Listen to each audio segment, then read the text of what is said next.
My best friend's husband accidentally texted me, "Can't wait to see you tonight, babe."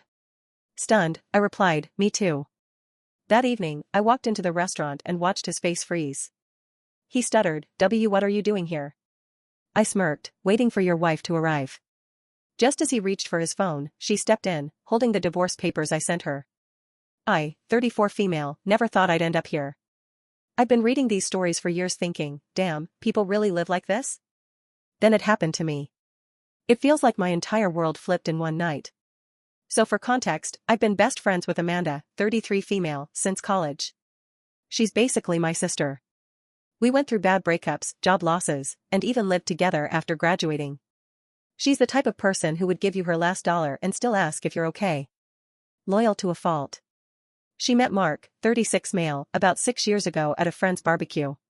He was charming, smooth, and always knew the right thing to say. At first, I liked him. He seemed like the calm, steady type Amanda needed. They dated for a year, moved in together, then got married 2 years after that. I was her maid of honor. I helped plan that wedding like it was my own. We were all close. The kind of close where you don't knock when you come over. So last Friday night, I'm sitting on my couch eating leftover Thai food, and I get a message. It's from Mark. "Mark, can't wait to see you tonight, babe." At first, I laughed. I legit thought he texted the wrong person, so I stared at my screen, waiting for, "Sorry, wrong person" follow-up. Nothing. Then it hit me. He said tonight. Like, something was going down that night. So I did something I never thought I would. I replied. Me too. No emoji. Just those 2 words. My heart was pounding. I wasn't sure what I was doing, but I knew I had to know the truth. A minute later, he responded with the name of the restaurant and the time. 7 p.m. Italian place downtown we've all been to before. We even celebrated Amanda's birthday there last year. At this point, I knew it wasn't a mistake. That text was meant for someone he's seeing on the side. I just didn't know who. My stomach dropped. I've never felt anger and heartbreak at the same time before. I thought of Amanda. I thought of their wedding. I thought about all the times she said, "I'm so lucky to have Mark." I couldn't let her live in that lie. So I took screenshots.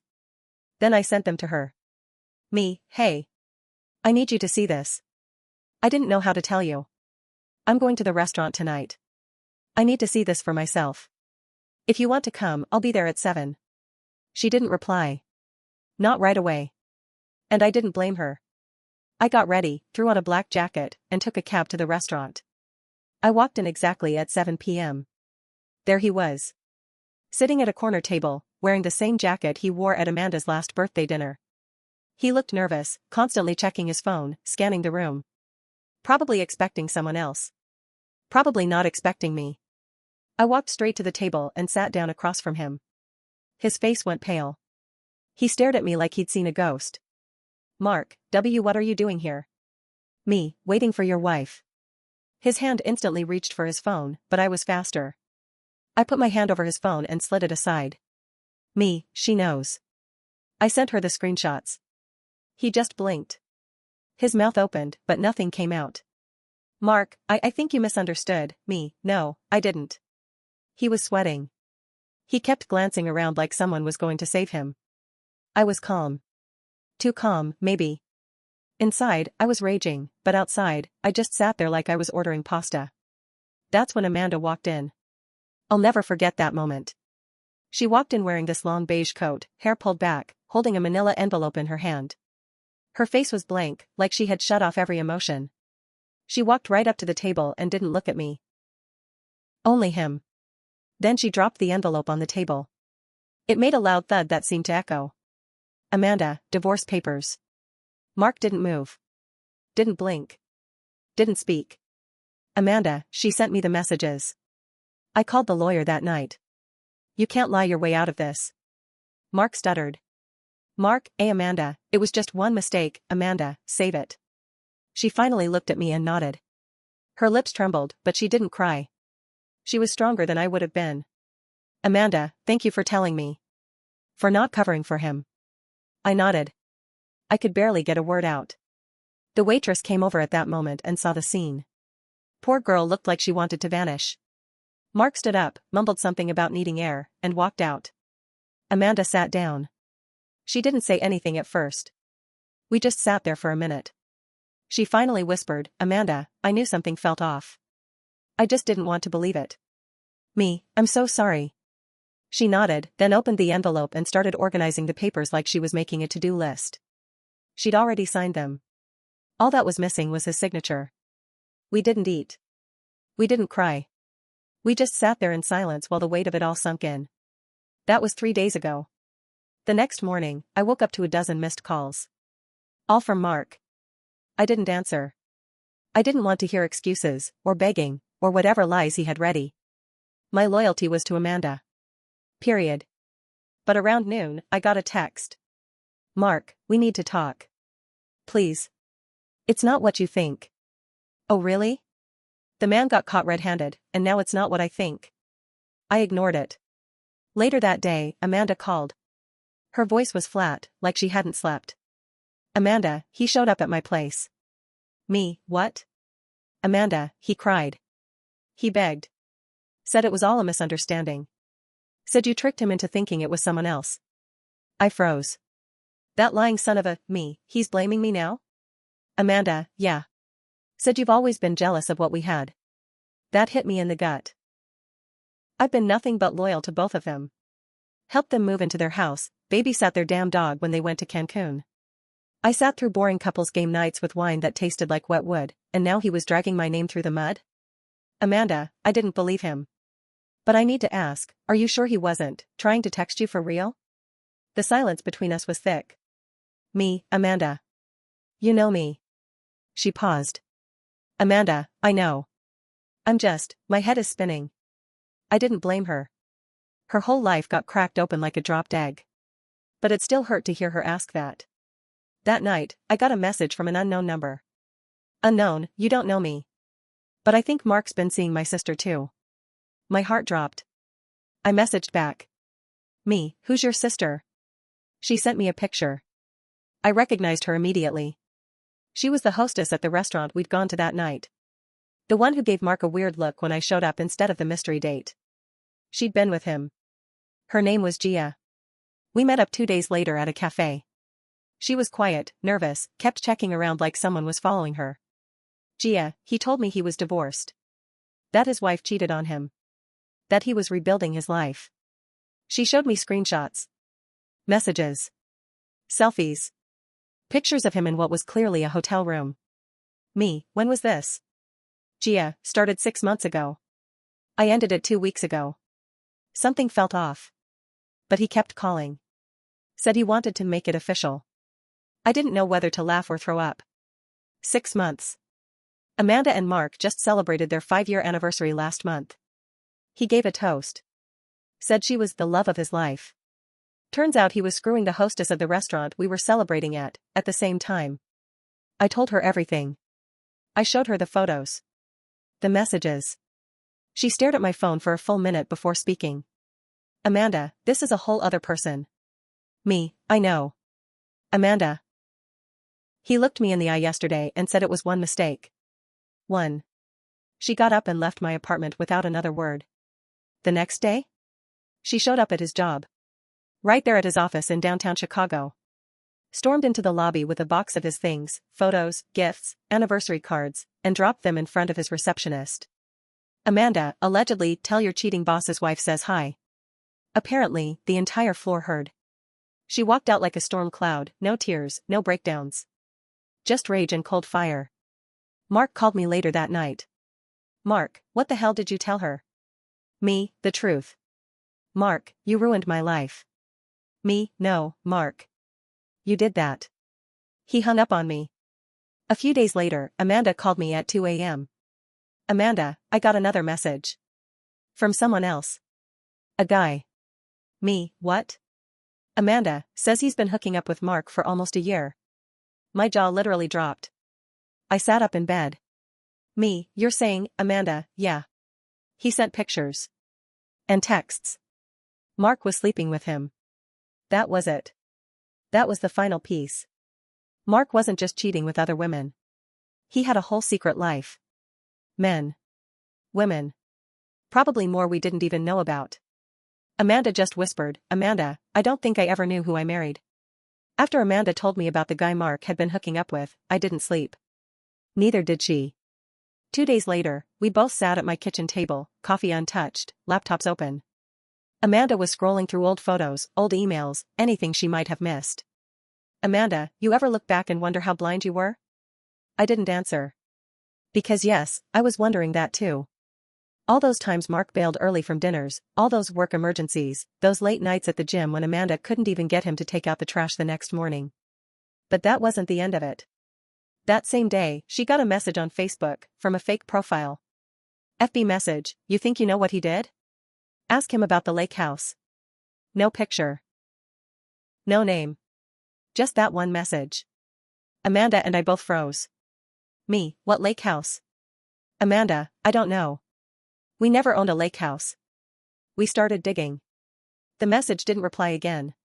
But I remembered something. Once, years ago, Mark made an offhand comment about going up to the lake with coworkers. I never thought twice. Amanda barely remembered it. So we checked his bank statements. She had access to a few of them, but not all. The ones she could get her hands on showed odd charges, small things.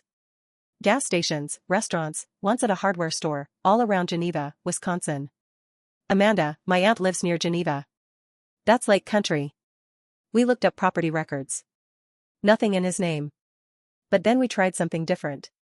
Amanda searched her email for any forwarded bills. And boom, there it was. A utilities bill for a small cabin outside Lake Geneva. Sent to his email. Under a different last name. Mark was renting it. Privately. Yes, it was probably reckless. Yes, it could have been dangerous. But Amanda was done being lied to, and I was done sitting on the sidelines. We left early, drove the 2 hours in silence. The town was quiet, fog hanging low over the road like something out of a thriller movie. The cabin was real. Small, tucked between trees, maybe 200 feet from the water. Amanda's hands were shaking on the steering wheel. We parked. And the second she stepped out, the front door opened. A woman, mid-30s, long dark hair, wearing leggings and one of Mark's hoodies, stood on the porch, frozen. She looked at Amanda, then at me. And without a word, turned and went back inside. Amanda and I followed. It was like walking into a nightmare. The place was lived in. Mark's clothes were there. Photos on the wall, him and the woman. Them on a boat. Them on the porch. Them kissing. Amanda, how long have you been seeing him? The woman didn't flinch. Her, 3 years. 3 years. Amanda, did you know he was married? Her, he told me you two were separated. That you didn't love him anymore. I don't know how Amanda stayed standing. We found a calendar in the kitchen. His name scribbled across certain weekends. That's where he went on all those work trips. Every other weekend, he was playing house with her. While sleeping with others. Men. Women. Restaurant hostesses. God knows who else. We left without saying much. The woman never asked our names. I think deep down, she knew the truth. Or didn't want to face it. That night, after we got back, Amanda got a call. Unknown number. Caller, this is Officer Grant from the Chicago PD. We need to ask you a few questions about your husband, Mark R. Amanda put the phone on speaker. Officer, we're investigating potential identity fraud linked to a rental property under an alias. We believe your husband may be involved. Amanda just stared at me. Turns out, Mark wasn't just living a double life. He was living multiple lives. Multiple names. Fake accounts. And someone had reported him, probably the man from the earlier affair. Or maybe the woman at the lake. Maybe someone else entirely. 2 nights later, someone knocked on her door. She looked through the peephole. No one was there. But taped to her door was a note. Note, stop digging. That's when Amanda packed a bag and came to stay with me. We went to the police. They said they'd look into it, but couldn't do much unless he actually threatened her. So we changed her number. Locked down her social media. I started sleeping with a baseball bat next to my bed. The man we thought we knew, he was a stranger now. And maybe dangerous. It all came to a head 2 weeks later. The day started normal. Amanda was staying at my place, trying to keep a low profile. She was quiet, moving like a shadow. Eating very little. Sleeping less. But that morning, something changed. She got a call from Mark's mother. We had forgotten all about his family. She sounded shaken. Mark's mom, Amanda, I need to tell you something. Mark's been lying to everyone. He's been stealing money from my account. I confronted him. He blew up. Left the house screaming. That was it. Amanda looked at me with a kind of stillness I can't describe. Her eyes weren't teary. Just sharp. Amanda, I want to confront him. In front of everyone. I want people to see the real him. I didn't argue. We knew where he'd be, his favorite bar near River North. It was trivia night. His team always won. He loved the attention. The charm, the performance. So we went. The bar was packed. Loud music. People laughing. Nobody knew what was about to go down. We stood by the door for a few minutes, scanning the crowd. And then, we saw him. Mark. Laughing with a drink in his hand. Acting like nothing was wrong. Like he wasn't juggling women, fake names, and possibly committing identity fraud. Amanda didn't wait. She marched straight to him and slammed the divorce papers, updated, with new allegations and evidence, right on his trivia answer sheet. Amanda, loud enough for the whole table since you love playing games so much, here's one. How many women have you lied to this year? Don't worry, I brought receipts. The entire bar went quiet. People turned. Someone even gasped. Mark's smile vanished. Mark, Amanda, don't do this here. Amanda, why not? You had no problem doing everything else in public. Thought I wouldn't find out about the cabin? The fake accounts? The men? The money you stole from your mother? His teammates slowly backed away. Mark looked at me. Mark, you set this up. Me, no, Mark. You did. That's when another voice cut in. Gia. The restaurant hostess. Standing near the bar, drink in hand. She had apparently followed us there, after Amanda texted her earlier to warn her. We didn't know if she'd show. Gia, hi, Mark. Just wanted to see the show. Then another person spoke. A man from the back, older, salt and pepper beard, leather jacket. I'd never seen him before. Him, yeah, Mark. Tell them how you used my sister's name to sign a lease. Mark turned pale. Amanda, still standing tall, took a step closer. Amanda, you don't get to control the story anymore. You don't get to lie your way out. People had their phones out. Some were recording. He looked trapped. Like an animal in a corner. And then, he snapped. Mark, yelling I didn't ask for this. I gave you a good life. I was trying to survive. That silence again. The kind that chokes you. Amanda didn't yell back.